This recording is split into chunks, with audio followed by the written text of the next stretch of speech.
ಗಳು ಏನ್ ಕೆಲಸ ಮಾಡ್ತವೆ ಅಂತ ನೋಡಿದ್ರೆ, ಫಸ್ಟ್ ಒನ್ ರೈಬೋಸೋಮ್ಸ್.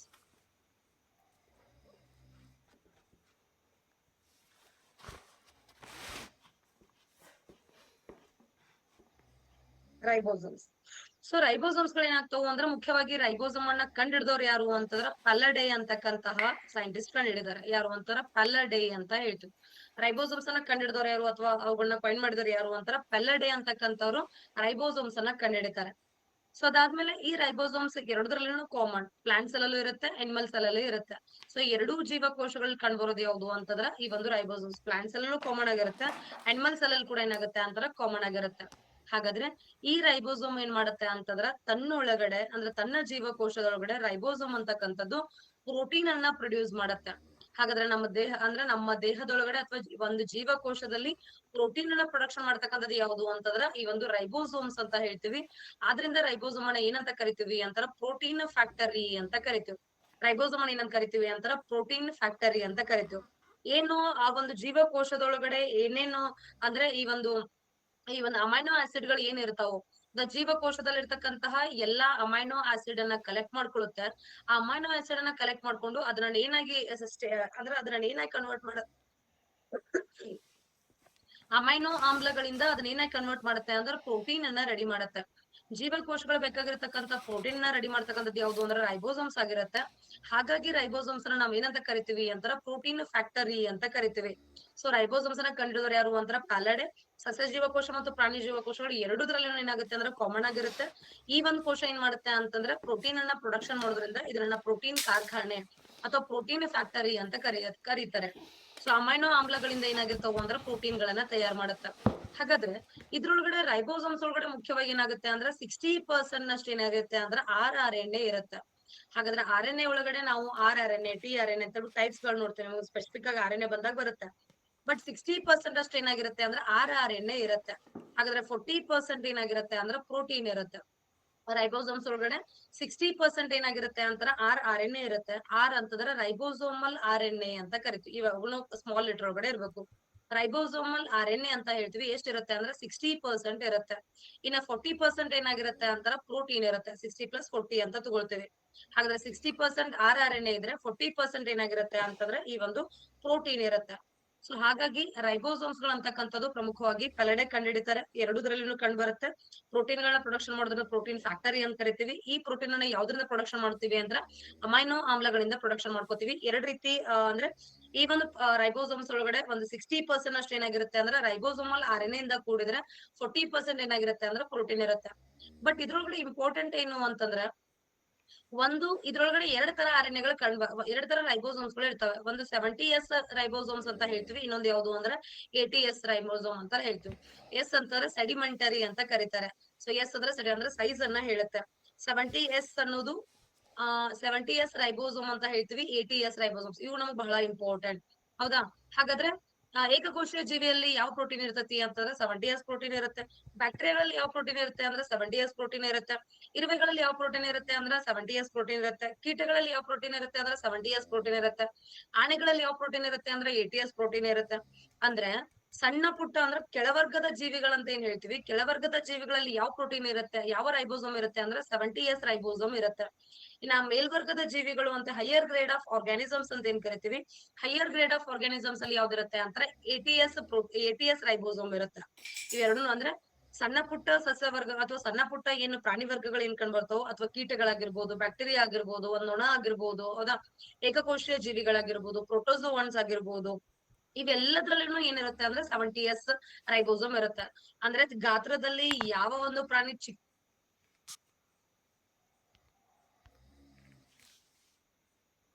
ಚಿಕ್ಕದಾಗಿರುತ್ತೋ ಅದ್ರದ್ದು ಎಷ್ಟಾಗಿರುತ್ತೆ ಅಂದ್ರೆ 70S ರೈಬೋಸೋಮ್ ಅಂತ ಹೇಳ್ತೀವಿ. ಇನ್ನ 80S ಅಂದ್ರೆ ಯಾವುದು ಅಂತಾರೆ ಅತಿ ದೊಡ್ಡ ಗಾತ್ರದಲ್ಲಿರ್ತಕ್ಕಂತಹ ಜೀವಕೋಶಗಳಲ್ಲಿರ್ತಕ್ಕಂಥ ರೈಬೋಸೋಮ್ ಎಷ್ಟಾಗಿರುತ್ತೆ ಅಂದ್ರೆ 80S ಆಗಿರುತ್ತೆ. ಎಸ್ ಅಂದ್ರೆ ಸಿಡಿಮೆಂಟರಿ ಅಂತ ಹೇಳ್ತೀವಿ. ಸೊ ಸೆಡಿಮೆಂಟರಿ ಅಂತ ಕರಿತೀವಿ. ರೈಬೋಸೋಮಲ್ ಸೆಡಿಮೆಂಟರಿ ಅಂದ್ರೆ ಇಟ್ಸ್ ಲೈಕ್ ಅಂದ್ರೆ ಸೈಜ್ ಅನ್ನ ಹೇಳಿದಂಗ ಅದು ಸಣ್ಣ ಪುಟ್ಟ ಇದ್ರೊಳಗಡೆ ಇತ್ತು ಅಂತಂದ್ರ ಜೀವಿಗಳಲ್ಲಿ 70s ಇರುತ್ತೆ. ದೊಡ್ಡ ದೊಡ್ಡ ಜೀವಿಗಳಲ್ಲಿ ಎಷ್ಟು ಅಂತಂದ್ರೆ 80s ಇರುತ್ತೆ. ಹಾಗಾದ್ರೆ ಮನುಷ್ಯರಲ್ಲಿ ಕಂಡ್ಬರ್ತಕ್ಕಂತ ರೈಬೋಸೋಮ್ ಯಾವುದು ಅಂತಂದ್ರೆ 80s ರೈಬೋಸೋಮ್ ಆಗಿರುತ್ತೆ. ಪ್ರೋಟೀನ್ ಅನ್ನ ಪ್ರೊಡಕ್ಷನ್ ಮಾಡೋದ್ರಿಂದ ಇದಕ್ಕೆ ನಾವೇನಂತ ಕರಿತೀವಿ ಅಂತನ ಈ ಒಂದು ಪ್ರೋಟೀನ್ ಫ್ಯಾಕ್ಟರಿ ಅಂತ ಕರಿತೀವಿ. ಬಹಳ ಮ್ಯಾಚ್ ಆಫ್ ದಿ ಫಾಲೋಯಿಂಗ್ ಒಳಗಡೆ KS ಒಳಗಡೆ ಸುಮಾರು ಬಾರಿ ಕೇಳಿದಾನೆ ಅಂಡ್ FD ಕೂಡ ರಿಪೀಟ್ ಆಗಿದಾವೆ. ಪ್ರೋಟೀನ್ ಫ್ಯಾಕ್ಟರಿ ಅಂತ ಯಾವ್ದು ಕರಿತೀವಿ ಅಂತಾರೆ ರೈಬೋಸೋಮಿಕ್ ಪ್ರೋಟೀನ್ ಫ್ಯಾಕ್ಟರಿ ಅಂತ ಕರಿತೀವಿ. ಇನ್ನ ನೆಕ್ಸ್ಟ್ ಒನ್ ಇಷ್ಟೇ ಇಂಪಾರ್ಟೆಂಟ್ ಆಗಿರ್ತಕ್ಕಂಥದ್ದು ಮತ್ತೊಂದು ಯಾವುದು ಅಂತಂದ್ರ ಲೈಸೋಸೋಮ್ ಅಂತ ಹೇಳ್ತೀವಿ. ಯಾವುದು ಅಂತಂದ್ರ ಲೈಸೋಸೋಮ್. ನೆಕ್ಸ್ಟ್ ನೋಡ್ತಕ್ಕಂಥದ್ದು ಯಾವುದು ಅಂದ್ರ ಲೈಸೋಸೋಮ್ ಅಂತ ಇದೆ. ಲೈಸೋಸೋಮ್ ಅಂತಕ್ಕಂಥದನ್ನ ಮುಖ್ಯವಾಗಿ ಕಂಡುಹಿಡಿದವರು ಯಾರು ಅಂತಾರ ಕ್ರಿಸ್ಟಿನೋ ಡೆ ಡಿವೆ ಅಂತಕ್ಕಂಥವ್ರು ಕಂಡುಹಿಡಿತಾರೆ. ಯಾರು ಅಂತಾರ ಕ್ರಿಸ್ಟಿನೋ ಡಿ ಡುವೆ. ಕ್ರಿಸ್ಟಿನೋ ಡಿ ಡುವೆ ಅಂತಕ್ಕಂಥವ್ರು ಕಂಡುಹಿಡಿತಾರೆ. ಸೊ ಕ್ರಿಸ್ಟಿನೋ ಡಿ ಡುವೆ ಅವ್ರು ಏನ್ ಮಾಡ್ತಾರೆ ಅಂದ್ರೆ ಲೈಸೋಸೋಮ್ಸ್ ಗಳನ್ನ ಕಂಡುಹಿಡಿತಾರೆ. ಹಾಗಾದ್ರೆ ಇಲ್ಲಿ ಲೈಸೋಸೋಮ್ಸ್ ಗಳು ಏನ್ ಮಾಡ್ತಾವು ಅಂತ ನೋಡಿದ್ರೆ ಇದನ್ನ ಮುಖ್ಯವಾಗಿ ಸೆಲ್ಸ್ ಗಳಲ್ಲಿ ಸೆಲ್ಲಿಗ್ ಬೇಕಾಗಿರ್ತಕ್ಕಂಥ ಅಥವಾ ಜೀವಕೋಶದಲ್ಲಿರ್ತಕ್ಕಂತಹ ವಿಷ ಪದಾರ್ಥಗಳನ್ನ ಜೀವಕೋಶದಲ್ಲಿರ್ತಕ್ಕಂತಹ ವಿಷದ ರೂಪದಲ್ಲಿ ಪದಾರ್ಥಗಳು ಏನಿರ್ತಾವೋ ಅವುಗಳನ್ನ ಏನ್ ಮಾಡುತ್ತೆ ಅಂತಂದ್ರೆ ಡೈಜೆಸ್ಟ್ ಮಾಡ್ಕೊಳ್ಳುತ್ತೆ. ಅಂದ್ರೆ ಪಾಯ್ಸನಸ್ ಸಬ್ಸ್ಟೆನ್ಸ್ ಗಳು ಏನಿರ್ತಾವ ಜೀವಕೋಶದಲ್ಲಿ ಅದನ್ನ ತನ್ನೊಳಗಡೆ ಡೈಜೆಷನ್ ಮಾಡ್ಕೊಳ್ಳುತ್ತೆ. ಆದ್ರಿಂದ ಈ ಒಂದು ಜೀವಕೋಶಗಳನ್ನ ಸ್ವಚ್ಛವಾಗಿರ್ತಕ್ಕಂಥದ್ದು ಜೀವಕೋಶದೊಳಗೆ ಏನ ಪಾಯ್ಸನಸ್ ಮಟೀರಿಯಲ್ ಬಂತು ಅಂದ್ರ ಆ ಪಾಯ್ಸನಸ್ ಮಟೀರಿಯಲ್ ನ ತನ್ನಲ್ಲಿ ಕರಗಿಸ್ಕೊಳ್ತಕ್ಕಂಥದ್ದು ಯಾವುದು ಅಂತಾರ ಲೈಸೋಸೋಮ್ ಆಗಿರುತ್ತೆ. ಅಂದ್ರೆ ಪ್ರತಿಯೊಂದು ಜೀವಕೋಶಗಳಲ್ಲಿ ಲೈಸೋಸೋಮ್ ಇರುತ್ತೆ. ಅದ್ರೊಳಗಡೆ ಸ್ಪೆಷಲಿ ಸಸ್ಯ ಜೀವಕೋಶಗಳಲ್ಲಿ ಲೈಸೋಸೋಮ್ಸ್ ಗಳ ಆಕ್ಟಿವಿಟಿ ಏನಾಗಿರ್ತತಿ ಅಂದ್ರೆ ಕಡಿಮೆ ಆಗಿರುತ್ತೆ, ಚಿಕ್ಕದಾಗಿರ್ತದೆ. ಲೈಸೋಸೋಮ್ಸ್ ಗಳು ಜೀವಕೋಶಗಳಲ್ಲಿ ಚಿಕ್ಕದಾಗಿರುತ್ತೆ ಸಸ್ಯ ಜೀವಕೋಶಗಳಲ್ಲಿ. ಬಟ್ ಪ್ರಾಣಿ ಜೀವಕೋಶಗಳಲ್ಲಿ ಲೈಸೋಸೋಮ್ ಏನಾಗಿರುತ್ತೆ ಅಂತರ ದೊಡ್ಡ ಸೈಜ್ ಅಲ್ಲಿ ಇರುತ್ತೆ. ಸೊ ದೊಡ್ಡ ಸೈಜ್ ಅಲ್ಲಿ ಪ್ರಾಣಿ ಜೀವಕೋಶಗಳಲ್ಲಿ ಕಂಡು ಬರುತ್ತೆ, ಚಿಕ್ಕ ಸೈಜ್ ಅಲ್ಲಿ ಎಲ್ಲಿ ಅಂದ್ರೆ ಸಸ್ಯ ಜೀವಕೋಶಗಳಲ್ಲಿ ಕಂಡು ಬರುತ್ತೆ. ಹಾಗಾಗಿ ಈ ಲೈಸೋಸೋಮ್ಸ್ ಗಳು ದೇಹದಲ್ಲಿ ಅದ ಜೀವಕೋಶದಲ್ಲಿ ಇರ್ತಕ್ಕಂತಹ ವಿಷ ಪದಾರ್ಥಗಳೇನಿರ್ತಾವ ಅವುಗಳನ್ನೆಲ್ಲ ಏನ್ ಮಾಡುತ್ತೆ ಅಂದ್ರೆ ಇಂಗೆಸ್ಟ್ ಮಾಡ್ಕೊಳುತ್ತೆ, ತನ್ನೊಳಗಡೆ ಡೈಜೆಷನ್ ಮಾಡ್ಕೊಳುತ್ತೆ. ಅಷ್ಟೇ ಅಲ್ಲದೆ ಯಾವ್ದಾದ್ರು ಒಂದು ಸೆಲ್ ಅಲ್ಲಿ ಏನಾದ್ರು ಮುದಿ ಆಗಿದ್ದ ಏನಾದ್ರು ಸೆಲ್ ಇತ್ತು ಅಂತಂದ್ರ ಅಂದ್ರ ವಯಸ್ಸಾಗಿರ್ತಕ್ಕಂಥ ಸೆಲ್ ಇತ್ತು ಅಂತಂದ್ರ ಗಾಯಗೊಂಡಿರ್ತಕ್ಕಂಥ ಸೆಲ್ ಇತ್ತು ಅಂತಂದ್ರ ಹೌದಾ, ಅಥವಾ ಅನಾರೋಗ್ಯ ಕಾರಣದಿಂದ ಬಳಲ್ತಕ್ಕಂತ ಒಂದ್ ಸೆಲ್ ಆಗಿತ್ತು ಅಂತಂದ್ರ ಅಂತ ಸೆಲ್ ಇಂದ ಮುದಿಗೊಂಡಿರ್ತಕ್ಕಂಥ ಗಾಯ ಇತ್ತು ಅಂದ್ರೆ ಅದರಿಂದ ಸೆಲ್ಲಿಗೆ ಏನು ಯೂಸ್ ಆಗೋದಿಲ್ಲ. ಹೌದಾ, ಸೊ ವರ್ಕ್ ಮಾಡಕ್ ಆಗಂಗಿಲ್ಲ, ವಯಸ್ಸಾಗಿರುತ್ತೆ, ಅದರಿಂದ ಏನು ಯೂಸ್ ಆಗಲ್ಲ ಅಂತ ಹೇಳ್ಬಿಟ್ಟು ತನ್ನನ್ ತಾನೇ ಏನ್ ಮಾಡ್ಕೊಳುತ್ತೆ ಅಂದ್ರೆ ಸಾಯಿಸುತ್ತೆ. ಅದೇನಾದ್ರೂ ಆಗಿತ್ತು ಅಥವಾ ಗಾಯ ಆಗಿತ್ತು ಅಂದ್ರೆ ಆ ಸೆಲ್ ಇಂದ ಇನ್ನೊಂದು ಸೆಲ್ ಕೂಡ ಏನಾಗ್ಬಾರ್ದು ಅಂತಂದ್ರ ಗಾಯ ಆಗ್ಬಾರ್ದು ಅಂತ ಹೇಳ್ಬಿಟ್ಟು ತನ್ನ ಸೆಲ್ ಅನ್ನ ಇಲ್ಲಿ ಕೂಡ ತಾನೇ ಸಾಯಿಸ್ಕೊಳುತ್ತೆ. ಇನ್ನು ಅನಾರೋಗ್ಯದಿಂದ ಇರ್ತಕ್ಕಂಥ ಸೆಲ್ ಅನ್ನ ಅದೇನಾದ್ರೂ ಆ ಸೆಲ್ ಇಂದ ಏನು ಯೂಸ್ ಇಲ್ಲ ಅಂತ ಗೊತ್ತಾಗದಾಗ ತನ್ನ ಸೆಲ್ ಅನ್ನ ತಾನೇ ಸಾಯಿಸ್ಕೊಂಡ್ಬಿಡುತ್ತೆ. ಅಂದ್ರೆ ಸೂಸೈಡ್ ಮಾಡ್ಕೊಳುತ್ತೆ, ಸಾಯಿಸ್ಕೊಂಡ್ಬಿಡುತ್ತೆ. ಇದು ಸೆಲ್ ಇಂದ ನನಗೆ ಏನೂ ಯೂಸ್ ಆಗೋದಿಲ್ಲ, ಜೀವಕೋಶಗಳಿಗೆ ಏನೂ ಯೂಸ್ ಇಲ್ಲ ಅಂತಂದಾಗ ತನ್ನ ಸೆಲ್ ಅನ್ನ ಏನ್ ಮಾಡುತ್ತೆ ಅಂದ್ರೆ ತಾನೇ ಸಾಯಿಸ್ಕೊಳುತ್ತೆ. ತನ್ನ ಸೆಲ್ ಅನ್ನ ತಾನೇ ಸಾಯಿಸ್ಕೊಳ್ಳೋದ್ರಿಂದ ಇದಕ್ಕೆ ಏನಂತ ಕರಿತೀವಿ ಅಂತಂದ್ರ ಆತ್ಮಹತ್ಯಾ ಸಂಚಿ ಅಂತ ಕರಿತೀವಿ. ಏನಂತ ಕರಿತೀವಿ ಅಂತಂದ್ರ ಆತ್ಮಹತ್ಯಾ ಸಂಚಿ ಅಂತ ಕರಿತೀವಿ. ತನ್ನ ಸೆಲ್ ಅನ್ನ ತಾನೇ ಸಾಯಿಸ್ಕೊಳ್ಳೋದ್ರಿಂದ ಏನಂತ ಕರಿತೀವಿ ಅಂದ್ರ ಆತ್ಮಹತ್ಯಾ ಸಂಚಿ ಅಂತ ಕರಿತೀವಿ, ಅಥವಾ suicide bag of the cells ಅಂತ ಕರಿತೀವಿ. Suicide bags of the cell ಅಂತ ಕೂಡ ಕರೀತಾರೆ. ಆತ್ಮಹತ್ಯಾ ಸಂಚಿ ಅಂತ ಕರಿತೀವಿ ಅಥವಾ suicide bag of the cell ಅಂತ ಕರೀತಾರೆ. ಹಾಗಾದ್ರೆ ಲೈಸೋಸೋಮ್ ಅನ್ನ ಕಂಡುಹಿಡಿದವರು ಕ್ರಿಸ್ಟಿನೋ ಡಿ ಡುವೆ ಅವರು. ಅಂಡ್ ವಿಷ ಪದಾರ್ಥಗಳನ್ನ ಏನ್ ಮಾಡುತ್ತೆ ಅಂದ್ರೆ ತನ್ನಲ್ಲಿ ಡೈಜೆಸ್ಟ್ ಮಾಡ್ಕೊಂಡು ಇಡೀ ಜೀವಕೋಶವನ್ನ ಕ್ಲೀನ್ ಆಗಿ ಮೇಂಟೆನೆನ್ಸ್ ಮಾಡೋದು ಯಾವುದು ಅಂದ್ರೆ ಲೈಸೋಸೋಮ್ಸ್ ಗಳಾಗಿರ್ತವೆ. ಅಂಡ್ ಸಸ್ಯ ಜೀವಕೋಶಗಳಲ್ಲಿ ಬಹಳ ಚಿಕ್ಕದಾಗಿರ್ತವೆ, ಪ್ರಾಣಿ ಜೀವಕೋಶಗಳಲ್ಲಿ ದೊಡ್ಡದಾಗಿರ್ತವೆ. ವಯಸ್ಸಾಗಿರ್ತಕ್ಕಂಥದ್ದಾಗಿರ್ಬೋದು, ಗಾಯಗೊಂಡಿದ್ದು ಅನಾರೋಗ್ಯದಿಂದ ಏನು ಜೀವಕೋಶಗಳು ಇರ್ತಾವ ಆ ಎಲ್ಲಾ ಜೀವಕೋಶಗಳು ತಾನೇ ಸಾಯಿಸ್ಕೊಂಡ್ ಬಿಡೋದ್ರಿಂದ ಡಿಸ್ಟ್ರಾಯ್ ಮಾಡೋದ್ರಿಂದ ಇದನ್ನ ಆತ್ಮಹತ್ಯಾ ಸಂಚಿ ಅಂತ ಕೂಡ ಕರೀತಾರೆ. ಅಂಡ್ ಇನ್ನೊಂದು atom bomb of the cell ಅಂತ ಕೂಡ ಕರೀತಾರೆ. Atom bomb of the cell ಅಂತ ಯಾವ್ದು ಕರಿತೀವಿ ಅಂದ್ರ atom bomb of the cell. Atom bomb of the cell ಅಂತ ಕೂಡ ಯಾವ್ದನ್ ಕರಿತೀವಿ ಅಂತಾರ ಲೈಸೋಸೋಮ್ ಅನ್ನ ಕರಿತೀವಿ. ಹೌದಾ, atom bomb of the cell ಅಂತ ಯಾವ್ದು ಕರಿತೀವಿ ಅಂತಾರ ಲೈಸೋಸೋಮ್ ಕರಿತೀವಿ. Atom bomb of the cell ಅಂತ ಕರಿತೀವಿ. ಹೌದಾ, so atom bomb of the cell ಅಂತ ಯಾವ್ದು ಕರಿತೀವಿ ಅಂತಂದ್ರೆ ಲೈಸೋಸೋಮ್ ಕರಿತೀವಿ. ಅಂದ್ರೆ ತನ್ನಂತ ಸೆಲ್ ಅನ್ನ ಏನ್ ಮಾಡ್ಕೋತೆ ಸ್ಫೋಟಗೊಳಿಸುತ್ತೆ. ಹೌದಾ, ಹೆಂಗ್ ಪಟಾಕಿಗಳು ಹೆಂಗ್ ಸ್ಫೋಟಗೊಳ್ತಾವ ಆ ತರ ತನ್ನ ಸೆಲ್ ಅನ್ನ ತಾನೇ ಏನ್ ಮಾಡ್ಕೋತೆ ಅಂತಂದ್ರ ಬ್ಲಾಸ್ಟ್ ಮಾಡ್ಕೊಳುತ್ತೆ. ಆ ಬ್ಲಾಸ್ಟ್ ಮಾಡ್ಕೊಳ್ಳೋದ್ರಿಂದ ಅದಕ್ಕೆ ಏನಂತ ಕರಿತೀವಿ ಅಂತಂದ್ರೆ ಇವನ್ atom bomb of the cell ಅಂತ. ಸೂಸೈಡ್ ಮಾಡ್ಕೋತಿದ್ರೆ ಹಗ್ಗ ತಗೊಂಡು ಹಗ್ಗಕ್ಕೆ ಹೋಗ್ಬಿಟ್ಟು ಎಲ್ಲೋ ಒಂದ್ ಗಿಡಕ್ಕೆ ಹೋಗ್ಬಿಟ್ಟು ಸೂಸೈಡ್ ಮಾಡ್ಕೊಳ್ಳೋದಲ್ಲ, ತನ್ನ ಸೆಲ್ ಅನ್ನ ತಾನೇ ಏನ್ ಮಾಡ್ಕೊಳುತ್ತೆ ಅಂದ್ರೆ ಬ್ಲಾಸ್ಟ್ ಮಾಡುತ್ತೆ. ಬ್ಲಾಸ್ಟ್ ಮಾಡ್ಬಿಟ್ಟು ಸಾಯಿಸ್ಕೊಳ್ಳುತ್ತೆ. ಸೊ ಹಾಗಾಗಿ ಇದಕ್ಕೆ ಏನಂತ ಕರೀತಾರೆ ಅಂದ್ರೆ atom bomb of the cell ಅಂತ ಕರೀತಾರೆ. ಅಂಡ್ UPSC ಪ್ರಿಲಿಮ್ಸ್ ಅಲ್ಲಿ ಒಂದು ಕ್ವಶನ್ ಕೇಳಿದಾನೆ, ಯಾವ ಜೀವಿಗಳಲ್ಲಿ ಹೌದಾ, ಯಾವ ಪ್ರಾಣಿಯಲ್ಲಿ ಅತಿ ಹೆಚ್ಚಾಗಿ, ಎಂತಹ ಪ್ರಾಣಿಗಳಲ್ಲಿ ಅತಿ ಹೆಚ್ಚಾಗಿ ಈ ಒಂದು ಲೈಸೋಸೋಮ್ಸ್ ಗಳ ಆಕ್ಟಿವಿಟಿ ಕಂಡು ಬರುತ್ತೆ ಅಂತ ಕ್ವಶನ್ ಕೇಳಿದ್ದಾರೆ. ಹೌದಾ, ಲೈಸೋಸೋಮ್ಸ್ ಗಳ ಆಕ್ಟಿವಿಟಿ ಅತಿ ಹೆಚ್ಚಾಗಿ ಎಂತಹ ಪ್ರಾಣಿಗಳಲ್ಲಿ ಕಂಡು ಬರುತ್ತೆ? ಬೇಗ.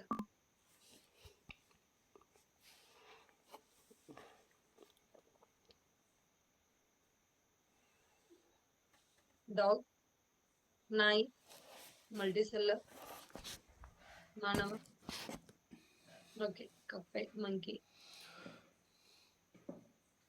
ಲೈಸೋಸೋಮ್ಸ್ ಗಳ ಆಕ್ಟಿವಿಟಿ, ಕ್ರಿಯಾಶೀಲತೆ ಸ್ಪೆಷಲಿ ಯಾವ ಪ್ರಾಣಿಗಳಲ್ಲಿ ಅತಿ ಹೆಚ್ಚಾಗಿ ಕಂಡು ಬರುತ್ತೆ?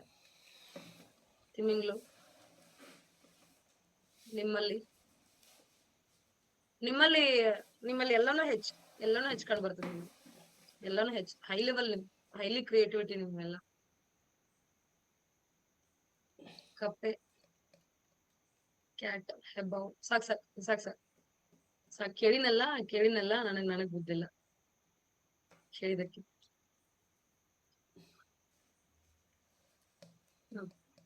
ಗೊತ್ತಿಲ್ಲ. ಸರಿ ಹೋಗ್ಲಿ ಬಿಡ್ರಪ್ಪ, ನಾನು ಹೇಳ್ತೀನಿ. ಮಹೇಶ್ ಹೇಳ್ದ ಅವಾಗ್ಲೇ ಕಪ್ಪೆ.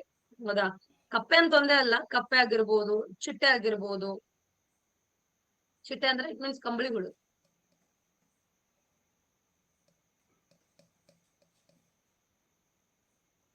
ಹುಡುಗಿರಲ್ಲಿ ಎಲ್ಲಾರು ಸರ್ಟನ್ ಲಿಮಿಟ್ ಒಳಗಡೆ ಇರ್ತದಪ್ಪ. ಯಾವ್ದು ಹೆಚ್ಚಿರಂಗಿಲ್ಲ, ಯಾವ್ದು ಕಡಿಮೆ ಇರಂಗಿಲ್ಲ. ಹುಡುಗಿರಂದ್ರ ಪರ್ಫೆಕ್ಟ್ ಅದು, ಎಲ್ಲಾನು ಕರೆಕ್ಟ್ ಆಗಿರುತ್ತೆ.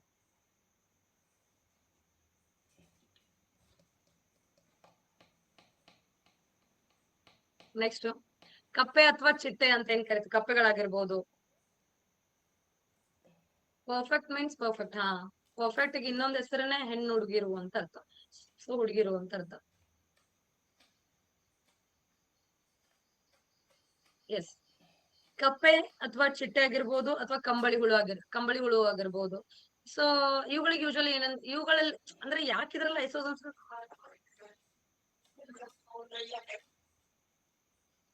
ಯಾಕೆ ಇವುಗಳಲ್ಲಿ ಲೈಸೋಸೋಮ್ಸ್ ಗಳ ಆಕ್ಟಿವಿಟೀಸ್ ಜಾಸ್ತಿ ಇರ್ತತಿ ಅಂತಂದ್ರೆ,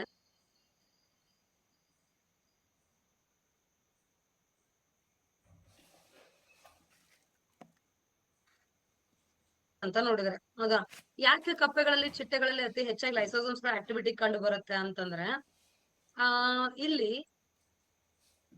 ಕಪ್ಪೆ ಏನಾಗುತ್ತೆ ಅಂತಂದ್ರೆ ಸ್ಟಾರ್ಟಿಂಗ್ ಒಳಗಡೆ ಹೆಂಗಿರುತ್ತೆ ಅಂತ ಜಸ್ಟ್ ಒಂದು ಫಿಶ್ ಇದ್ದಂಗಿರುತ್ತೆ, ಹಿಂಗಿರುತ್ತೆ. ಸೊ ಜಸ್ಟ್ ಈ ತರ ಇರುತ್ತೆ. ಅಂದ್ರೆ ಜಸ್ಟ್ ನಾವು ನಿಂತ ನೀರ್ ಒಳಗಡೆ ಎಲ್ಲ ನೋಡಿದ್ರೆ, ಅಥವಾ ಕೆರೆ ಒಳಗಡೆ ಎಲ್ಲ ನೋಡಿದ್ರೆ ಏನಾಗುತ್ತೆ, ಈ ರೀತಿ ಕಂಡು ಬರ್ತಾರೆ. ನಾವು ಫಿಶ್ ಅಂತ ಹೇಳ್ತಿರ್ತೀವಿ, ಬಟ್ ಆಕ್ಚುಲಿ ಅದು ಫಿಶ್ ಆಗಿರಂಗಿಲ್ಲ. ಈ ರೀತಿ ಕಂಡು ಬರುತ್ತೆ. ಈ ರೀತಿ ಇದ್ರ ಮುಂದೆ ಏನಾಗ್ತತಿ ಅಂದ್ರೆ ತನ್ನ ಶೇಪ್ ಚೇಂಜ್ ಮಾಡ್ಕೊಂಡ್ ಬರುತ್ತೆ. ಹೌದಾ, ಸೊ ಫಸ್ಟ್ ಈ ರೀತಿ ಹೋರುತ್ತೆ, ಬರ್ತಾ ಬರ್ತಾ ಏನಾಗುತ್ತೆ ಅಂದ್ರೆ ತನ್ನ ಬಾಲ ಕಟ್ ಹಾಕೋತ ಕಪ್ಪೆಗೆ ಏನಾಗುತ್ತೆ ಅಂದ್ರೆ 2 ಕಾಲ್ಗಳು ಬರ್ಲಿಕ್ಕೆ ಸ್ಟಾರ್ಟ್ ಆಗ್ತವೆ. ಸಂಪೂರ್ಣವಾಗಿ ತನ್ನ ದೇಹದ ರಚನೆಯನ್ನ ಹುಟ್ಟಿದಾಗ ಏನಾಗಿರ್ತತಿ ಅಂದ್ರೆ ಅದು ಬಾಲ ಇರುತ್ತೆ. ಬರ್ತಾ ಬರ್ತಾ ಆ ಬಾಲದಿಂದ ಏನಾಗ್ತತಿ ಅಂದ್ರೆ 2 ಹಿಂದ್ಗಡೆ ಕಾಲುಗಳಾಗಿ ಮಾರ್ಪಾಡನ್ನ ಹೊಂದುತ್ತೆ, 2 ಲಿಮ್ಸ್ ಗಳಾಗಿ ಪರಿವರ್ತನೆಯನ್ನ ಹೊಂದುತ್ತೆ. ಸೊ ಹಾಗಾಗಿ ಈ ರೀತಿ ಹುಟ್ಟಿದಾಗ ಒಂಥರ ಇದ್ದು ಬೆಳಿತಾ ಬೆಳಿತಾ ತನ್ನ ದೇಹದಲ್ಲಿ ಚೇಂಜಸ್ ಅನ್ನ ಮಾಡ್ಕೊಳ್ತಾ ಬಂದು ಅಂತಂದ್ರ, ಅಂದ್ರೆ ಫಿಸಿಕಲಿ ಚೇಂಜ್ ಆಗ್ತಾ ಬಂತು ಅಂದ್ರೆ ಅದಕ್ಕೆ ನಾವೇನಂತ ಕರಿತೀವಿ ಅಂತಂದ್ರ ರೂಪ ಪರಿವರ್ತನೆ ಅಂತ ಕರಿತೀವಿ. ರೂಪ ಪರಿವರ್ತನೆ ಅಥವಾ ಮೆಟಾಮಾರ್ಫೋಸಿಸ್ ಅಂತ ಕರೀತಾರೆ. ರೂಪ ಪರಿವರ್ತನೆ ಅಂತ ಕರಿತೀವಿ, ಅಥವಾ ಮೆಟಾಮಾರ್ಫೋಸಿಸ್ ಅಂತ ಕರೀತಾರೆ.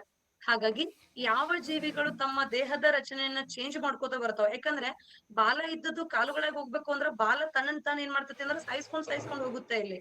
ಸೊ ತನ್ನ ಸಲ ತಾನೇ ಸಾಯಿಸ್ಕೊಳ್ಬೇಕಿತ್ತು ಅಂತಂದ್ರೆ ಆಬ್ವಿಯಸ್ಲಿ ಅದ್ರೊಳಗಡೆ ಏನಾಗ್ತತಿ ಅಂತಂದ್ರೆ ಲೈಸೋಸೋಮ್ಸ್ ಆಕ್ಟಿವಿಟಿ ಹೆಚ್ಚಾಗಿರುತ್ತೆ. ಸೊ ಸೇಮ್ ಕಂಬಳಿ ಹುಳ ಕೂಡ ನೋಡ್ರಿ, ಕಂಬಳಿ ಹುಳ ಏನಾಗಿರ್ತತಿ ಅಂತಂದ್ರೆ ಈ ತರ ಮರದೊಳಗಡೆ ಈ ತರ ಏನಾಗಿರ್ತತಿ ಅಂದ್ರೆ ಕಂಬಳಿ ಹುಳು ಇಷ್ಟೇ ಇರುತ್ತೆ. ಬಟ್ ಈ ಕಂಬಳಿ ಹುಳು ಮುಂದೆ ಹೋಗ್ಬಿಟ್ಟು ಏನಾಗ್ತತಿ ಅಂದ್ರೆ ತನ್ನ ದೇಹದಲ್ಲಿ ಮಾರ್ಪಾಡನ್ನ ಹೊಂದಿ ಅದೇನಾಗಿ ಚೇಂಜ್ ಆಗುತ್ತೆ ಅಂತಂದ್ರೆ ಜಸ್ಟ್ ಒಂದ್ ಚಿಟ್ಟೆ ತರ ಚೇಂಜ್ ಆಗ ಸ್ಟಾರ್ಟ್ ಆಗುತ್ತೆ. ಹೌದಾ, ಸೊ ಈ ತರ ಇದ್ದ ಕಂಬಳಿ ಹುಳು ಸಂಪೂರ್ಣವಾಗಿ ಏನಾಗುತ್ತೆ ಅಂದ್ರೆ ಚಿಟ್ಟೆಯಾಗಿ ಮಾರ್ಪಾಡನ್ನ ಹೊಂದುತ್ತೆ. ಅಂದ್ರೆ ಇಲ್ಲಿ ಕೂಡ ತಾನು ಹುಟ್ಟಿದಾಗ ಏನಾಗುತ್ತೆ ಜಸ್ಟ್ ಒಂಥರ ಜಸ್ಟ್ ಒಂದು ಕಂಬಳಿ ಹುಳು ಅಂತ ಹೇಳ್ತಾರೆ ಅದಕ್ಕೆ. ಸೊ ಇದು ಬರ್ತಾ ಬರ್ತಾ ತನ್ನ ದೇಹದಲ್ಲಿ ಚೇಂಜ್ ಆಗ್ತಾ ಅದ್ ಏನಾಗಿ ಕನ್ವರ್ಟ್ ಆಗುತ್ತೆ ಅಂದ್ರೆ ಚಿಟ್ಟೆಗಳ ಪರಿವರ್ತನೆಯನ್ನ ಹೊಂದುತ್ತೆ. ಯಾವ ಜೀವಿಗಳು ಹುಡ್ತಾ ಒಂದು ಶೇಪ್ ಅನ್ನ ಹೊಂದ್ಬಿಟ್ಟು ಬೆಳಿತಾ ಮತ್ತೊಂದು ಟರ್ನ್ ಆಗ್ತಿತ್ತು ಅಂತಂದ್ರ, ತನ್ನ ರೂಪದಲ್ಲಿ ಬದಲಾವಣೆಯನ್ನ ಹೊಂದಿತ್ತು ಅಂತಂದ್ರೆ, ಟೋಟಲಿ ಫಿಸಿಕಲಿ ಚೇಂಜ್ ಆಗ್ತಾ ಇತ್ತು ಅಂತಂದ್ರೆ ಅದನ್ನೇನಂತ ಕರೀತಾರೆ ಅಂದ್ರೆ ರೂಪ ಪರಿವರ್ತನೆ ಅಂತ ಕರೀತಾರೆ, ಮೆಟಾಮಾರ್ಫೋಸಿಸ್ ಅಂತ ಕರೀತಾರೆ. ಯಾವ ಈ ಒಂದು ಜೀವಿಗಳು ತನ್ನ ದೇಹದ ರಚನೆಯನ್ನ ಚೇಂಜ್ ಮಾಡ್ಕೊಂತ ಇರ್ತಾವೋ ಅಂತ ಜೀವಿಗಳಿಗೆ ಏನಂತ ಕರಿತೀವಿ ಅಂತಾರ ರೂಪ ಪರಿವರ್ತನೆ ಅಂತ ಕರಿತೀವಿ. ಹೌದಾ, ರೂಪ ಪರಿವರ್ತನೆ ಅಂತ ಕರಿತೀವಿ ಅಥವಾ ಮೆಟಾಮಾರ್ಫೋಸಿಸ್ ಅಂತ ಕರಿತೀವಿ. ಯಾವ ಜೀವಿಗಳಲ್ಲಿ ಅತಿ ಹೆಚ್ಚಾಗಿ ಕಂಡು ಬರುತ್ತೆ ಅಂತಂದ್ರೆ ಲೈಸೋಸೋಮ್ಸ್ ಆಕ್ಟಿವಿಟಿ ರೂಪ ಪರಿವರ್ತನೆ ಅಂತಕ್ಕಂತ ಪ್ರತಿಯೊಂದು ಜೀವಿಗಳಲ್ಲಿ ಅತಿ ಹೆಚ್ಚಾಗಿ ಕಂಡು ಬರುತ್ತೆ. ಫಾರ್ ಎಕ್ಸಾಂಪಲ್ ಕಪ್ಪೆ, ಚಿಟ್ಟೆಗಳು ಈ ತರದೊಳಗಡೆ ಏನಾಗುತ್ತೆ ಅಂತಂದ್ರೆ ಹೆಚ್ಚಾಗಿ ಕಂಡು ಬರುತ್ತೆ. ಹಾಗಾದ್ರೆ so atom bomb of the cell ಅಥವಾ suicide bags of the cell ಅಂತ ಯಾವ್ದು ಕರಿತೀವಿ ಅಂತಂದ್ರೆ ಲೈಸೋಸೋಮ್ಸ್ ಗಳಿಗೆ ಕರಿತೀವಿ. ಎಸ್. ಇನ್ನ ನೆಕ್ಸ್ಟ್ ಒನ್ ಯಾವುದು ಅಂತಂದ್ರೆ ರಸದಾನಿ ವ್ಯಾಕ್ಯೂಲ್ಸ್ ಅಂತ ಹೇಳ್ತೀವಿ. ನೆಕ್ಸ್ಟ್ ಒನ್ ಯಾವುದು ಅಂದ್ರೆ ರಸದಾನಿ ವ್ಯಾಕ್ಯೂಲ್ಸ್.